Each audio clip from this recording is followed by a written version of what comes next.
let's not condemn too quickly. I listened to a podcast the other day about the story of a group of inmates of an American correctional center.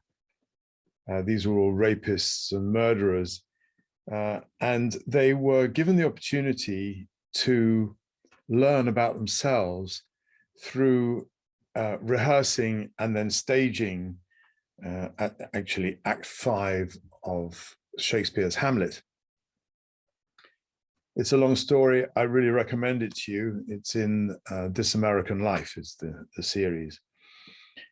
But one of the things that really struck me about this was how people can change if given the opportunity to learn about themselves. Really, things can be very different.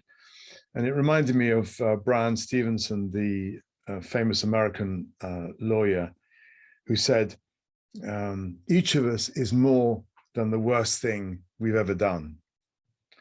And if you apply that into the organizational setting, I wonder how often we just condemn people. We say, oh, for goodness sake, they're useless, get rid of them, or put them in that department where they can't do anybody any harm, as opposed to saying either this person doesn't fit, we need to let them go, or they say, let's get the best out of this person. And that so often is ignored, but is actually the best opportunity. When I was in the Marines, I had a young man who was in trouble all the time, and he really was a nuisance. But I saw something in him, and I went to my company commander and I said, look, I'd like to make him a Lance Corporal. And my company commander looked at me as if I'd gone crazy, but I said, no, I'd like to try this. And he said, well, all right, be it on your head. So we did that. And the next day, this Marine turned up as a Lance Corporal. He'd gone to the clothing store.